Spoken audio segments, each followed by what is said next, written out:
il faut que ces 3 premières secondes soient un condensé de ce qu'il y a de meilleur peut-être de la vidéo et une accroche très catchy. Bienvenue sur le podcast Interaction, animé par Julien Dubouré, consultant en social media. Et Julien Bréal, spécialiste en acquisition client sur Internet. Chaque semaine, nous partons à la rencontre des professionnels du digital qui partagent avec nous leur histoire et leur expérience.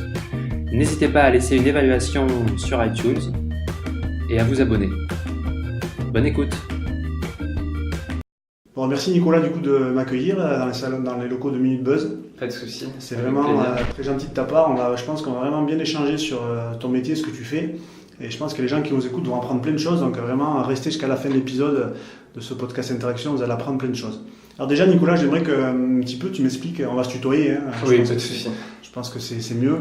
J'aimerais un petit peu que tu m'expliques comment aujourd'hui tu es arrivé à justement à faire ce métier d'un petit peu de tout ce qui est planning stratégique chez Minute Buzz. Eh bien, alors j'ai commencé dans un milieu complètement différent du planning stratégique. Avant, je bossais en relations presse. D'accord. Je bossais à la fois pour des agences de production, mais aussi pour j'ai bossé 6 mois pour une station de ski. D'accord.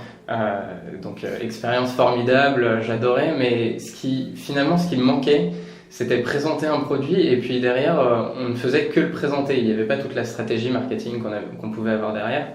Et je me suis d'abord tourné vers une agence média, donc pour travailler en planning stratégique, pour faire de la stratégie média, de la stratégie de marque.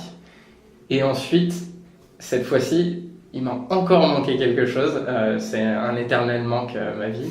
Il m'a manqué le côté créatif, c'est-à-dire développer les stratégies de l'origine, depuis le produit, depuis la stratégie marketing. Et là, je me suis orienté donc vers les agences de pub pour faire de la créa. Et ensuite, je suis devenu planeur stratégique en agence de pub, donc chez Isobar, qui est une agence française qui a été développée au Japon en premier lieu, et, voilà, qui s'est étendue dans le monde. Il y a plus de 60 bureaux dans le monde, enfin une grosse boîte. Et du coup, je suis arrivé chez Minute Buzz il y a maintenant 4 mois, et ces 4 mois ont changé ma perception du métier. D'accord. Je t'avoue que j'ai voulu passer d'une grosse entreprise, d'une grosse firme à une toute petite start-up, et finalement on se rend compte que d'accord, c'est le même intitulé de poste, mais c'est pas du tout les mêmes missions, et c'est là qu'on voit l'étendue du métier. Et pour le coup, j'ai tout fait, mais je me dis qu'à la fois j'ai encore rien fait dans ma carrière. Enfin, je suis encore tout jeune, je suis encore tout junior, mais donc j'ai fait déjà plein de choses. Donc tu considères que Minute Buzz aujourd'hui c'est encore une start-up ? Alors oui, je considère que c'est encore une start-up. On a beau être 77, ça a encore l'agilité d'une start-up, ça a encore la volonté de un peu révolutionner les choses. On révolutionne un peu le modèle de l'entreprise aussi. Je suis passé, en tout cas moi, d'un modèle très hiérarchique à un modèle d'entreprise libérée, c'est-à-dire que j'ai aucun boss. J'ai uniquement des collègues qui sont plus seniors que moi et qui peuvent m'aider, mais ils ont plus un regard, si je puis dire, de grand frère, plutôt que de boss qui va te dire ça go, ça no go, et puis voilà, sans feedback derrière. Eux, le feedback est toujours constructif, et ils veulent toujours m'apporter quelque chose au lieu de casser une idée.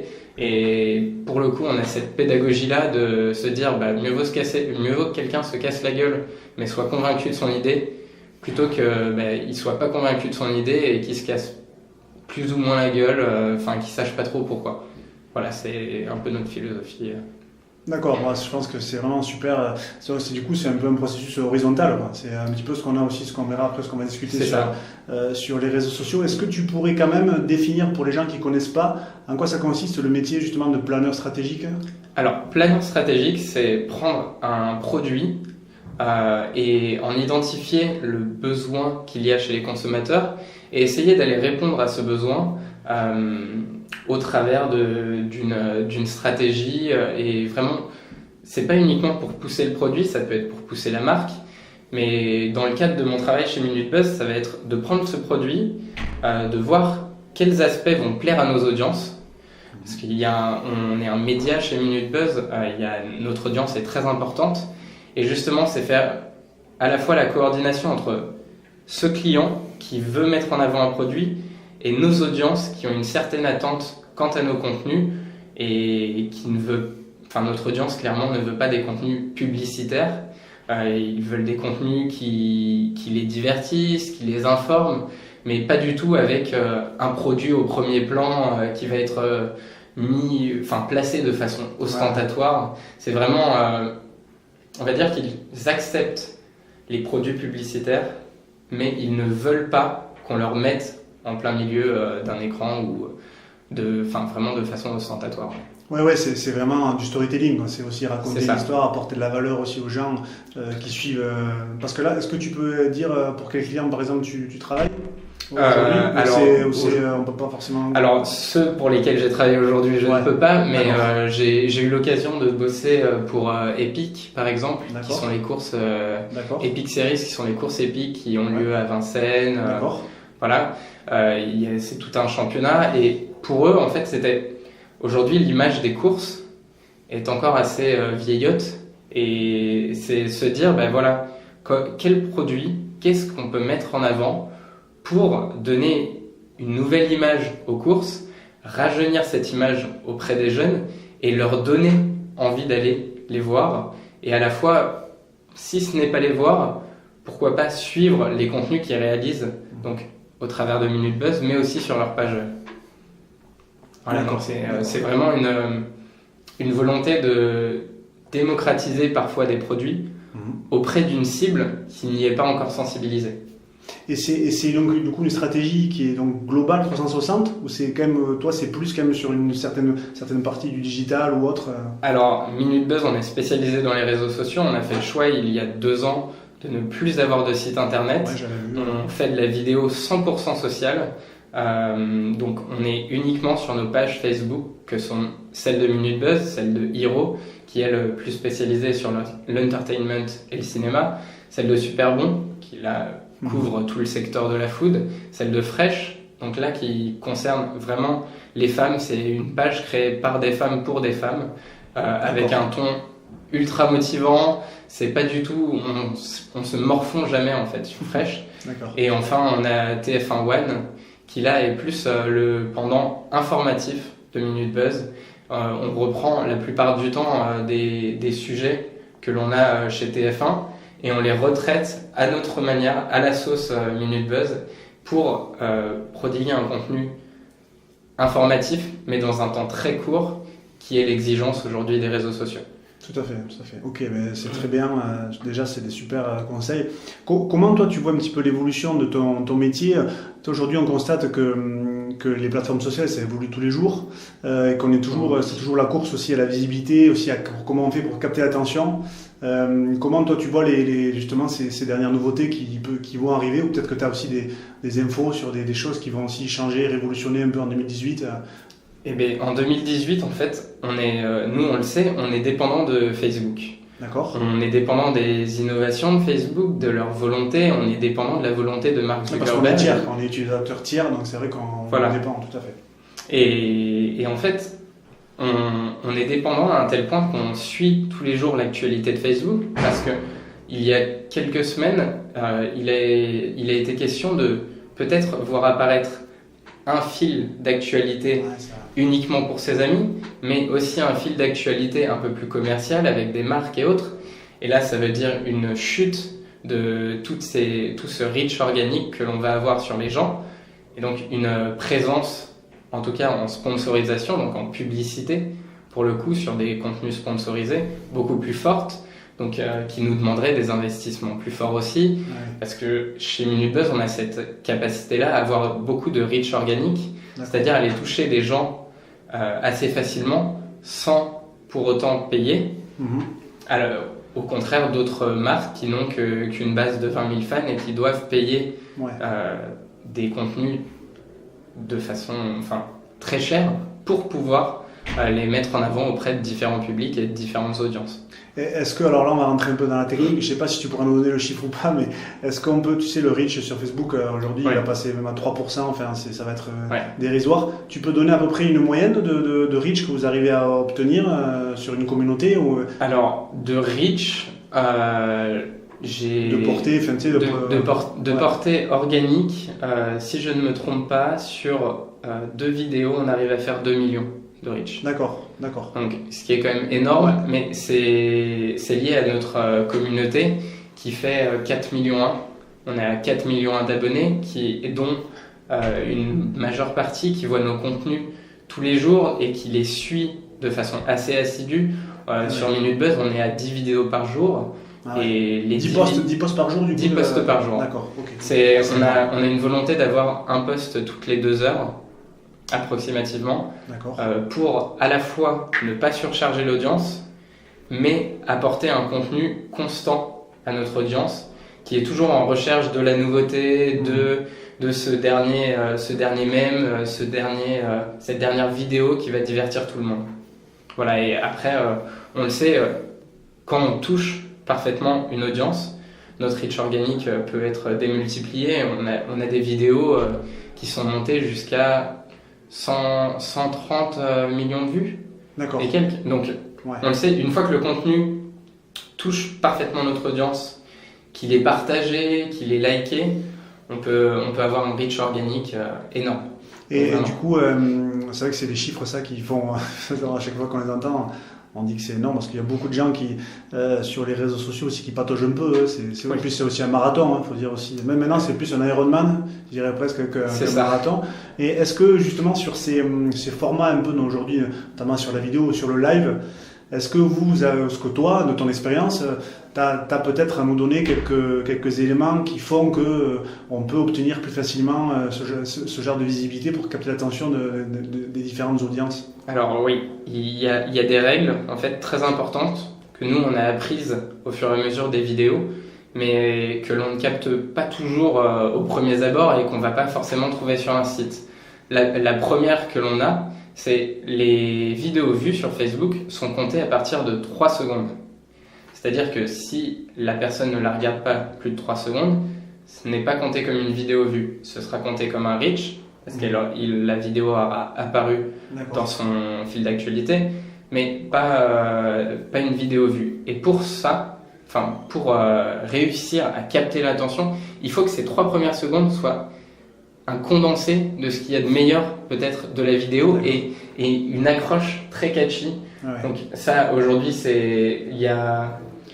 je me trompe pas, il y a 3 ans, on recommandait d'avoir une introduction qui faisait 5 ou 10 secondes sur Facebook parce que les gens regardaient à une moyenne de 5 ou 10 secondes. Et on le voit aujourd'hui, c'est uniquement 3 secondes. Et ces 3 secondes sont hyper importantes parce que quand une personne scrolle dans sa page, si elle ne voit pas quelque chose qui cache son attention tout de suite, elle zappe le contenu.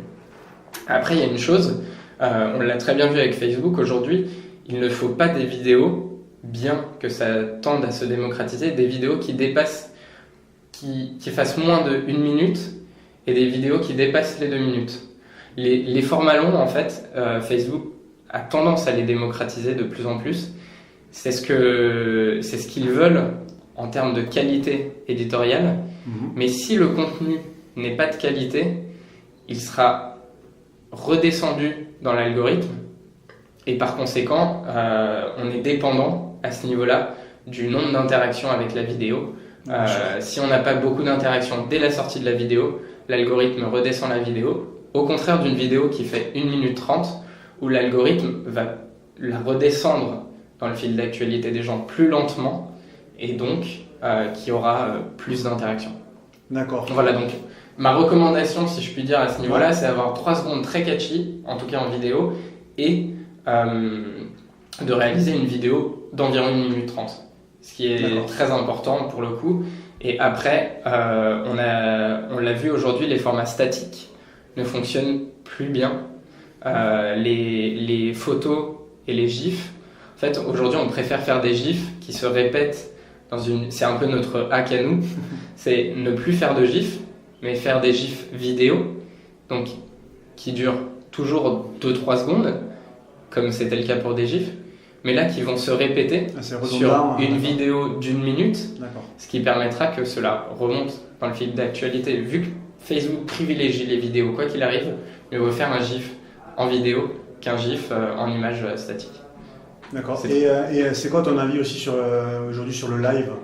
Alors le live, nous on en fait chaque semaine. D'accord. On le sait, un live n'a pas la même durée de vie qu'une vidéo.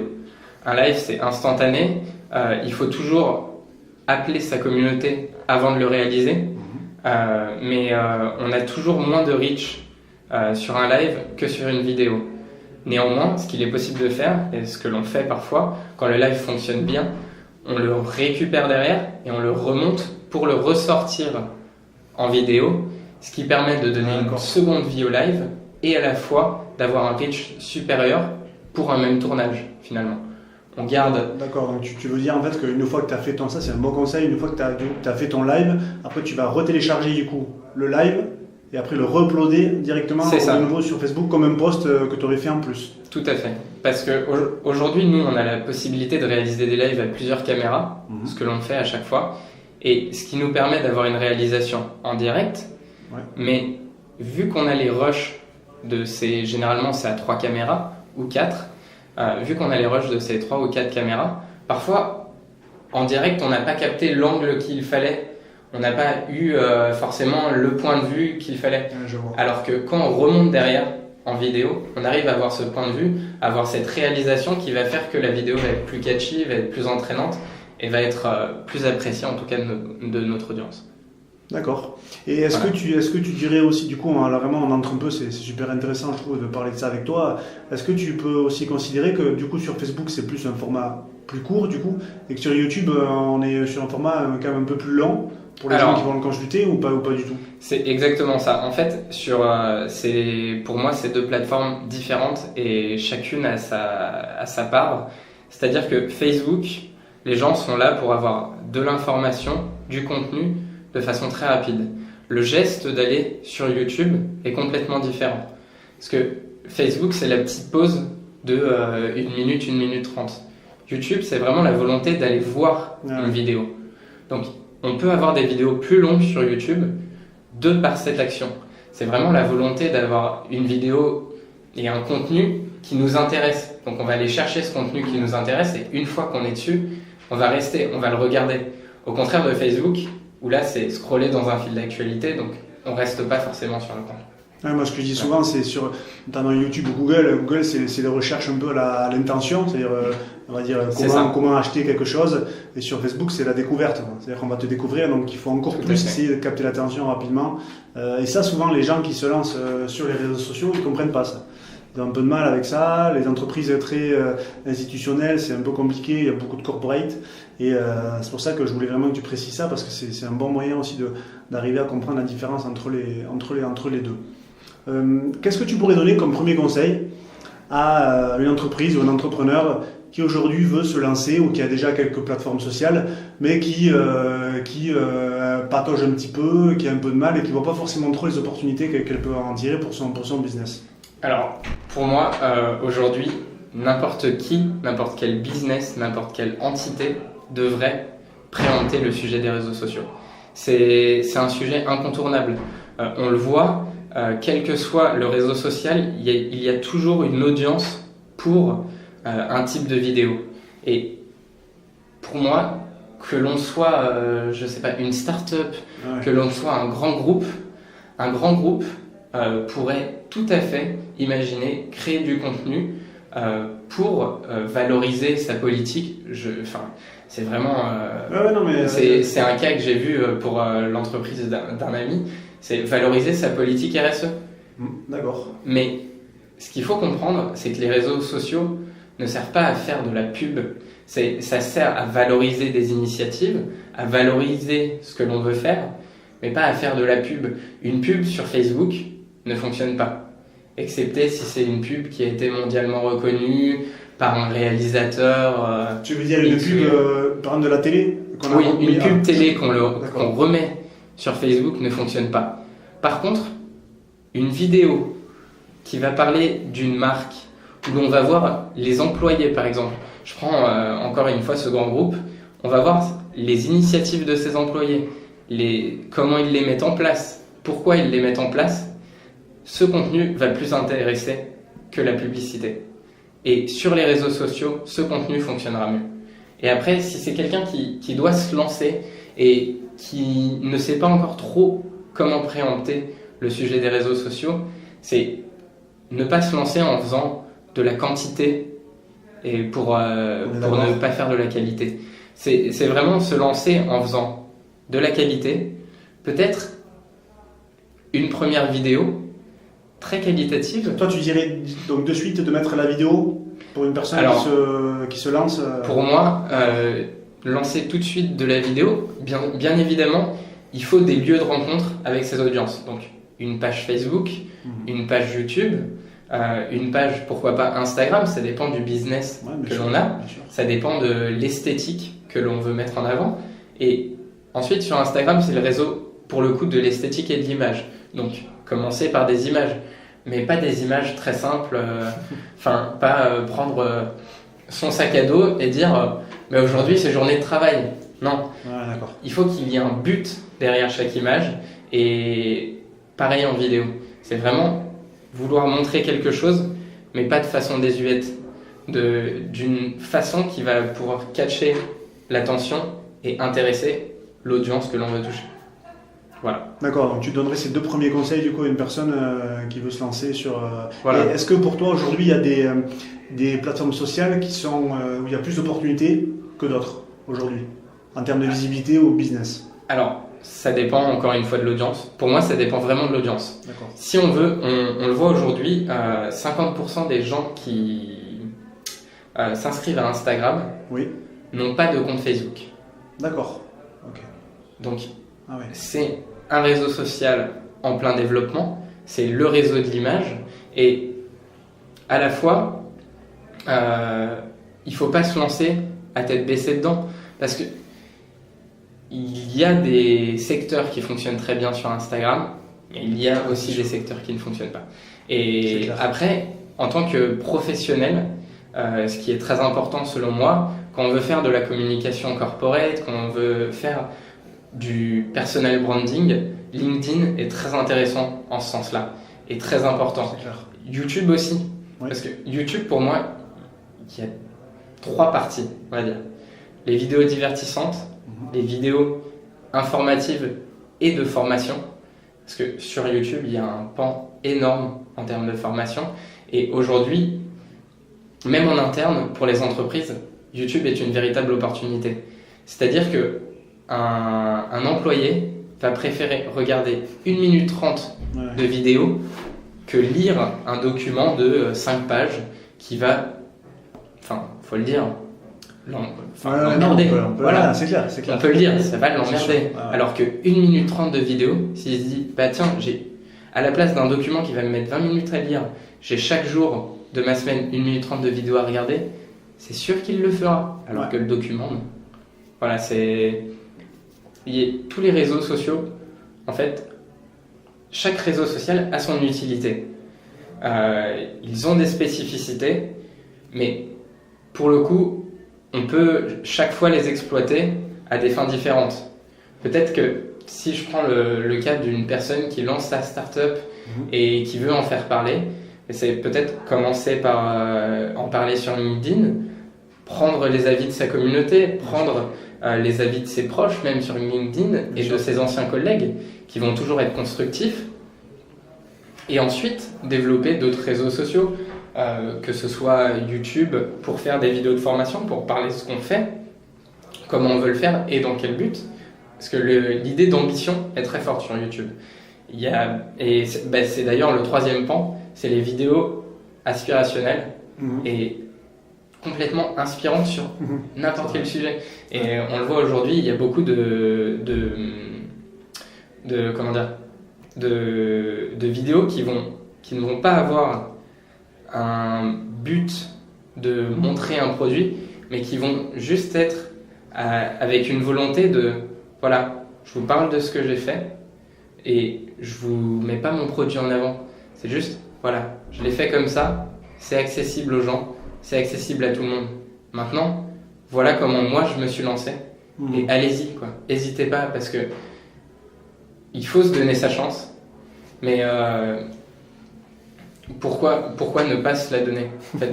Enfin, c'est c'est assez bête ce que je viens de dire, mais c'est vraiment, il faut se lancer sur les réseaux sociaux, il faut y réfléchir, certes, mais faut pas, ça peut être maladroit au début, c'est pas grave. C'est sûr. En fait, on apprend, faut faire du test and learn sur les réseaux sociaux. Aujourd'hui, même nous, on en fait, on a une connaissance sur les réseaux sociaux, mais on fait toujours de l'A/B testing pour savoir quelle campagne va le mieux marcher, quelle vidéo va le mieux marcher, et on a des retours tous les jours. Donc, les retours peuvent être négatifs, mais justement, notre fondateur nous le dit, un buzz, qu'il soit bon ou mauvais, c'est quand même un buzz. Et on en tire toujours des enseignements. Oui, c'est voilà. sûr. C'est simplement ça. Non, mais c'est sûr, je pense qu'il y a beaucoup de gens qui aussi se posent pas mal de questions et qui ont peur aussi de mal faire, et on s'aperçoit qu'il faut tester des choses, et de toute façon au début tu ne peux pas connaître ta communauté. Non. Tu ne peux pas connaître comment les gens sont, et après je pense qu'aussi il y a un point qui est très important, c'est d'essayer aussi bien sûr d'aller voir ce que font tes concurrents, mais après d'essayer aussi de vraiment communiquer de la façon dont tu es toi, c'est-à-dire vraiment te démarquer par rapport à ça, parce qu'il y a beaucoup, on n'a pas parlé aussi de ça, mais il y a une notion de concurrence qui est très très importante. Facebook, en France, on a 35 millions de personnes tous les mois qui se connectent au moins une fois. Voilà, Instagram ça monte aussi, même LinkedIn aussi, il y a plus d'opportunités, mais c'est plus professionnel, donc c'est un peu plus délicat quand même pour avoir une audience beaucoup plus importante. Quoique moi j'ai fait des posts sur LinkedIn, j'ai atteint 152 000 personnes. Voilà, ça peut avoir des boulevards aussi, mais c'est différent. C'est vrai que Facebook aujourd'hui c'est un média, et on sait qu'il y aura ton grand-père, tes parents, il peut y avoir tes enfants. Donc potentiellement ça ouvre des possibilités qui sont énormes. Mais même en termes de performance, ton exemple est très clair. On peut atteindre, on le voit avec des posts, on peut atteindre 60 000 personnes un jour, et le lendemain en atteindre 300 000, 1 million. En fait, il n'y a pas de règle, mais il n'y a pas de règle, on va dire, pour tout. Mais il y en a quand même certaines qui font que un post sera bon, sera apprécié. C'est des règles de base, d'écriture, d'orthographe, et aussi, mais même dans les codes de la vidéo, il y a aussi des règles de base. C'est des sous-titres sur Facebook. Ouais, c'est sûr. Ça peut paraître assez désuet, mais vu qu'aujourd'hui les vidéos ne se lancent pas directement avec le son, si les sous-titres arrivent à capter l'intention et que quelqu'un est dans le métro sans écouteurs, c'est un exemple très simple, mais c'est sûr. Elle pourra regarder la vidéo jusqu'au bout avec les sous-titres. Voilà, c'est un autre conseil aussi pour les vidéos Facebook. Tout à fait. Mais justement, je rebondis sur ce que tu disais. Comment toi tu pourrais considérer, on va dire, une bonne interaction sur les réseaux sociaux, ou est-ce que tu aurais peut-être ça peut être un post ou quelque chose comme ça, ou est-ce que tu pourrais nous raconter une dernière interaction intéressante que tu as pu générer grâce à ce que tu as fait pour un client, ou notamment chez Minute Buzz? Alors oui, j'ai un exemple assez simple en tête.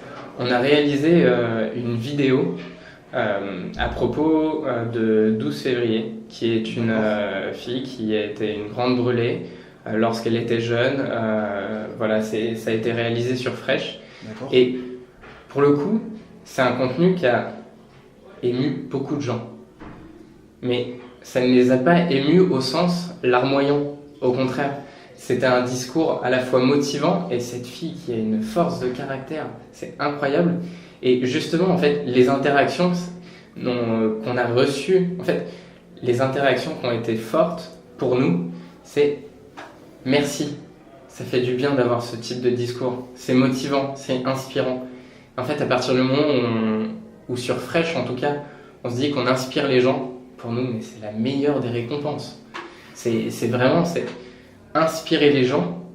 C'est comme si on venait te dire « Waouh, vous avez fait du travail, mais génial, et ce que vous faites, j'adore, mais c'est plus que j'adore, c'est je suis engagé par ce contenu, et ce contenu me porte et a réussi à changer. C'est pas changer la vie de quelqu'un, mais c'est changer un petit moment de cette vie, et qui peut-être que certaines personnes, je leur souhaite vraiment pas, si ça leur arrive un jour, je leur souhaite vraiment pas, et très loin de là, mais si ça leur arrive, se diront voilà, c'est possible, c'est faisable. Et alors cette personne l'a fait, pourquoi pas moi? Et ça peut même en inspirer d'autres. C'est, dans chaque épreuve, je trouve que dans chaque épreuve, il y a du positif. Et là, dans celle-ci, en l'occurrence, avec la force de caractère qu'il en a tiré, c'est incroyable. Vraiment. Très bon exemple. Mais est-ce que justement sur ce point-là, donc du coup c'était une vidéo, je pense. Oui. Est-ce que il y avait eu un travail préparatoire pour peut-être, on va dire, faire augmenter un petit peu cette bulle un peu de visibilité ou de buzz par rapport à ça, ou c'était simplement une vidéo sur la personne qui avait été réalisée? Alors, ça a été une vidéo sur la personne qui assumait complètement ses brûlures. C'est une vidéo face caméra où on la voyait tout entière sur un fond, si je me souviens bien, blanc, sur un fond blanc. Et voilà, elle n'avait pas peur de parler de ses brûlures, de les montrer, de les toucher. Il n'y avait aucun souci. Et en fait, ce qui a vraiment aidé à cette vidéo, c'est à la fois qu'au début, c'est certain qu'on l'a poussée, parce que nous, on était fiers de cette vidéo, donc on l'a poussée au travers d'une sponsorisation, mais il n'y a pas forcément eu besoin de plus de sponsorisation que ça, parce que justement, ce contenu inspirant a été partagé, repartagé, et plus ce contenu a été viralisé, plus on gagnait de reach en organique, plus on arrivait à avoir des vidéos vues. Et ce qui a été impressionnant sur cette vidéo, c'est le taux de complétion. En fait, on n'a pas eu à payer pour que les gens visionnent cette vidéo jusqu'au bout. D'accord, ok. C'est-à-dire que les gens d'eux-mêmes écoutaient ce témoignage jusqu'à la fin. Voilà. Ah ouais, c'est vrai que tu l'as dit, de regarder la vidéo jusqu'au bout, c'est très compliqué aussi. C'est très compliqué sur Facebook. Très volatile, quand les audiences, voilà. Ça va très très vite. Ok, mais très bon exemple.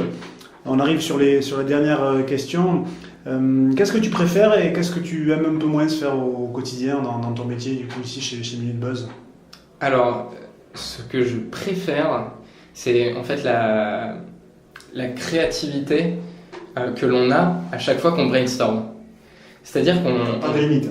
Il n'y a pas de limite. Et il y a aussi le fait qu'on vienne tous de milieux complètement différents. C'est-à-dire qu'on a des monteurs vidéo, on a des réalisateurs, on a des social media managers quand on brainstorm, on a des chefs de projet. En fait, chaque fois qu'on brainstorm, on prend des gens de toutes les entités qui peuvent travailler chez Minute Buzz. Et c'est ce qui permet d'avoir un regard différent à chaque fois sur chaque production qu'on va réaliser. Forcément, l'œil du réalisateur est un peu le plus aiguisé sur la manière dont on va réaliser la vidéo. Mais sur les idées, ça vient de partout. Et vraiment, ça peut être un jour un chef de projet, le lendemain un planeur strat, le lendemain un commercial. Enfin, bien sûr. Ça vient de partout. Voilà, c'est vraiment ce qui me plaît le plus. Après, peut-être que ce qui me déplaît, en fait, voilà, je pense que ce qui me déplaît le plus, je le sais, mais c'est uniquement lié à mon caractère, c'est rester toute une journée, parfois devant un ordinateur à écrire. Ah ouais, d'accord. Parce que en tant que planeur stratégique, certes, on est là pour faire beaucoup de recherche. J'adore ce travail d'inspiration, de recherche que l'on a dans le métier de planeur stratégique. Mais il y a aussi ce travail d'écriture. Et parfois, ça demande beaucoup de temps. Et ça me prend parfois 2-3 jours pour écrire une recommandation stratégique qui va faire 50, 60, 70 slides. Mais chaque slide est tellement travaillé que ça prend beaucoup de temps. Et justement, de nature, je déteste rester immobile. C'est mon côté un peu hyperactif. Je déteste rester immobile derrière un ordinateur. Et si je puis, en tout cas, moi, c'est la méthode que j'ai trouvée aujourd'hui pour travailler. C'est lorsque j'écris comme ça, je me dis que toutes les 2 heures, je me prends un quart d'heure pas pour sortir de mon travail, mais pour sortir des locaux. D'accord. Vraiment, sortir de ce que je fais pour revenir un quart d'heure plus tard avec l'esprit frais. Et pour le coup, en tout cas, ça marche pour moi. Et je pense que ça peut marcher pour beaucoup de gens, excepté s'ils sont forcément dans le rush. Ça arrive, parfois j'ai pas le temps de le faire. Mais lorsque j'arrive à le faire, c'est une petite bulle qui me permet de sortir de ce que je fais et puis de me reconcentrer pour m'y remettre. Parce que l'attention, c'est pas indéfini et c'est une horreur parfois. C'est un peu comme des sprints. Moi, je suis un peu pareil. Je vais faire des sprints, après je vais pendant même des fois une demi-heure, je sens que je vais pas être. Mais en fait, ton cerveau il continue quand même à tourner, à penser, donc tu peux toujours avoir des idées, des choses qui peuvent arriver. Donc c'est un bon moyen pour faire ça. On parlait du coup un petit peu là de même un petit productivité, comment tu t'organises. Est-ce que tu as pour les gens qui nous écoutent, est-ce que tu as des hacks ou des outils, même des ressources pour progresser sur les réseaux sociaux que tu souhaiterais partager avec nous? Alors oui, j'ai tout un tas de newsletters. Ouais. J'essaie de m'informer en fait à la fois du milieu publicitaire et du milieu digital. Donc il y a Tech Insider, très simplement. Il y a toutes les newsletters de Facebook, d'Instagram, de Twitter, de Snapchat, qui permettent d'avoir des updates très fréquents. Donc ça, tu reçois quoi? C'est une fois par semaine? Ça dépend. Parfois, si je prends l'ADN par exemple, qui est un site de référence pour moi en termes de publicité, en termes de médias, je le reçois tous les jours. C'est pareil pour CB News, je le reçois tous les jours aussi. Mais on a des newsletters comme celle de We Are Social, qui est là tous les lundis. Et tous les lundis, c'est une dose de nouveautés sur les réseaux sociaux et c'est très intéressant. Vous avez la newsletter d'une agence qui fait aussi We Are Social, ils font un peu comme ils utilisent les réseaux sociaux, mais pas comme nous les utilisons. D'accord. C'est-à-dire que c'est deux stratégies différentes. Eux sont plus portés sur le digital et l'amplification avec les réseaux sociaux. Nous, on est 100% vidéo sur les réseaux sociaux. Je sais que moi, je travaillais pour le groupe Safran sur les réseaux sociaux et il y avait We Are Social comme agence gérée. Donc c'est pour ça que je trouvais ça. Mais vas-y, je te laisse. Et au-delà de ça, j'ai des tonnes de sites, Creativity Online, Creapills. C'est plein de références qu'on retrouve aussi aujourd'hui sur les réseaux sociaux, qui publient leurs articles sur les réseaux sociaux. Voilà, après, qu'est-ce que je peux avoir en tête? J'utilise beaucoup CrowdTangle, qui est un outil de veille des réseaux sociaux, de veille de tout ce qui est vidéo et post. Comment tu l'appelles? Parce que moi, je connais pas. CROWD, Tangle, TANGLE. D'accord. Voilà. Ok. Et c'est un outil qui permet de faire de la veille sur les réseaux sociaux, sur tous les formats. Donc, d'accord. On peut choisir un univers. Oui. On peut choisir des pages concurrentes. D'accord. On peut choisir, si je ne me trompe pas, des mots-clés. On peut choisir des thématiques. Enfin, voilà, c'est assez sympa comme outil. Après, j'ai un autre outil qui est Talkwalker, qui permet de faire de l'écoute sociale. Et c'est très intéressant pour le coup pour savoir ce qui est dit autour d'une marque, comment, pourquoi. Alors pour bien préciser, c'est un outil quand même qui est un outil freemium, donc je pense que toi tu es en version payante. Oui. Voilà, donc en version gratuite, moi je l'ai utilisé, on peut faire de la recherche par mots-clés, tout ça, comme un peu du Google Alert. Mais après sur la version vraiment search sociale, c'est moins fourni parce que voilà, il faut payer pour avoir. Mais c'est vrai qu'on peut avoir des choses avec ça. C'est pour le coup, si quelqu'un veut se lancer avec un outil d'écoute sociale, c'est celui que je conseillerais aujourd'hui. C'est hyper accessible, on comprend l'interface est intuitive, on comprend tout de suite comment ça fonctionne et surtout il y a un outil qui permet de classer les retours sur des posts de façon retour positif, retour négatif. Et après d'analyser justement tous ces retours négatifs, pourquoi sont-ils négatifs, qu'est-ce qu'ils ont dit, et ça permet justement de s'améliorer et à la fois de voir les retours positifs aussi. C'est voir quels étaient-ils et pourquoi la vidéo a fonctionné par exemple, ou pourquoi cette photo a fonctionné. Voilà. D'accord. Très complet. Bon, cool, c'est des super outils. J'y pense, une question comme ça qui me vient en plus là. Est-ce que chez Millbuzz aussi vous utilisez la partie aussi influenceur et partenariat avec des gens qui ont déjà des audiences? Et est-ce que tu peux, si c'est le cas, tu peux nous en parler rapidement pour s'il y a des choses qui sont mises en place dans ce sens? Alors, tout à fait.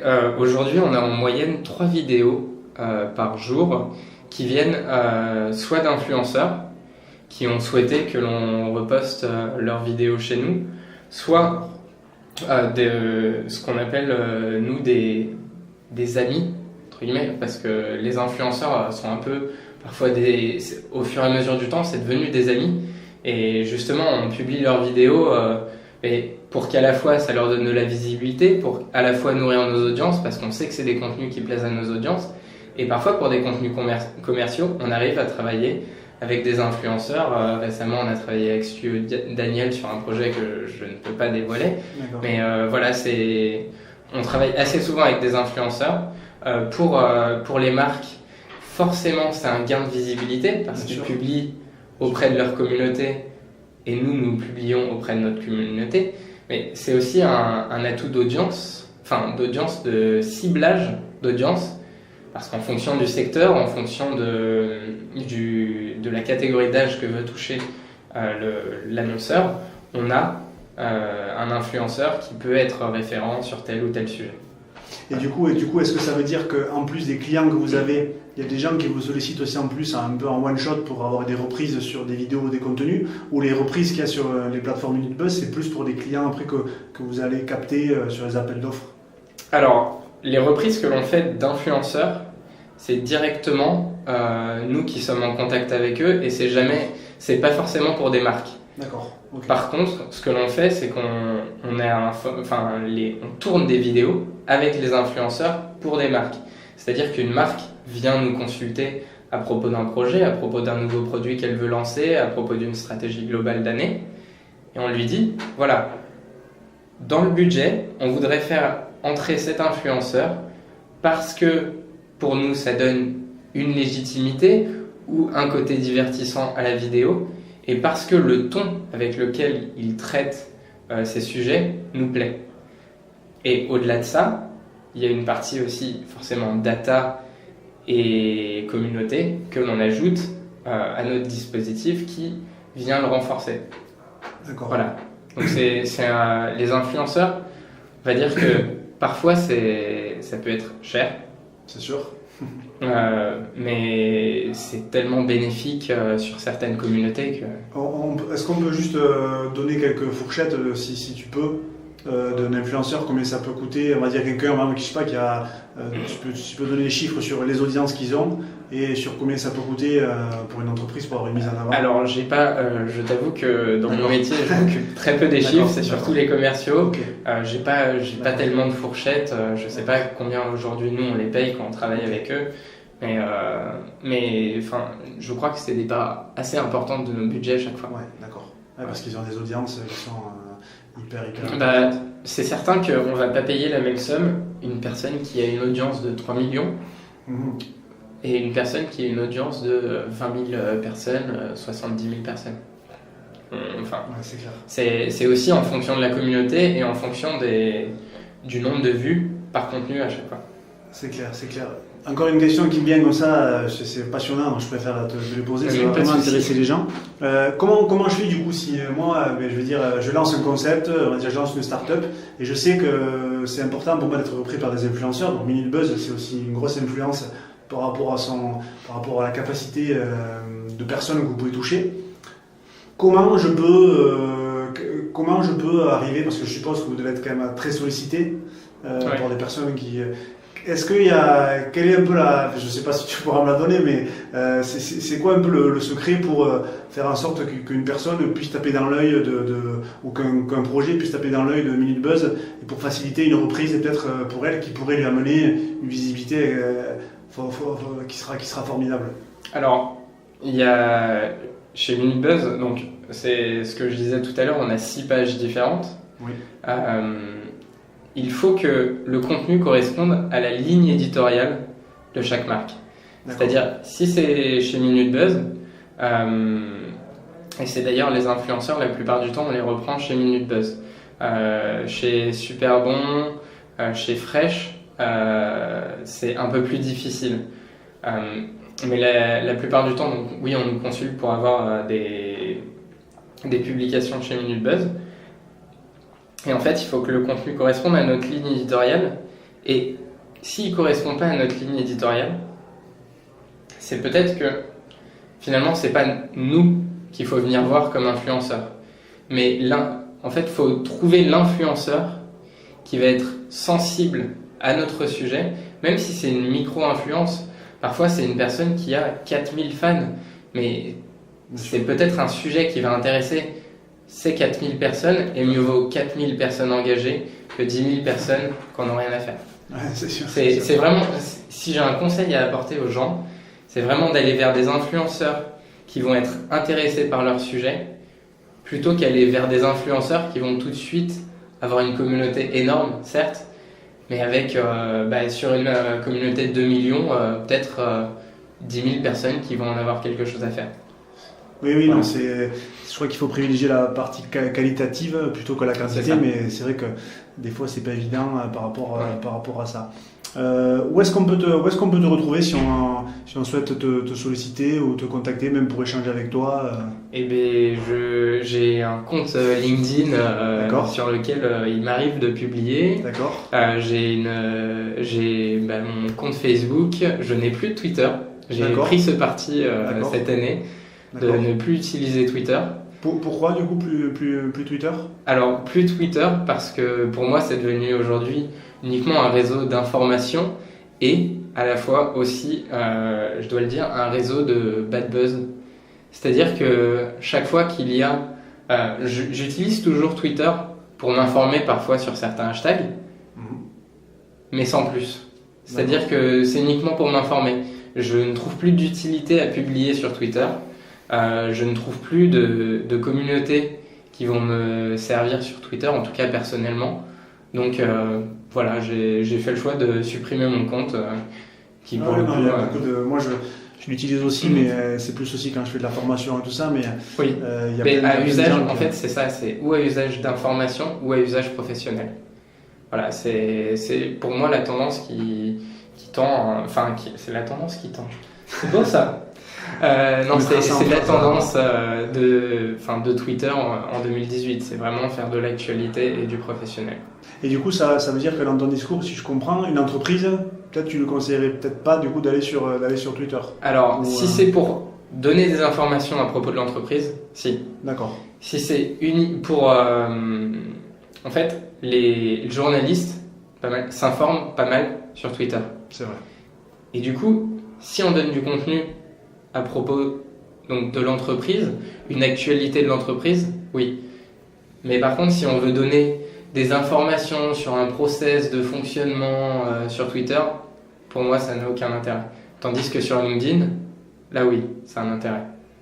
Voilà, c'est... D'accord, ok. Donc, j'ai fait ce choix-là, mais du coup, on peut toujours me contacter sur Facebook et LinkedIn. C'est toujours mes... Bon, ben c'est cool.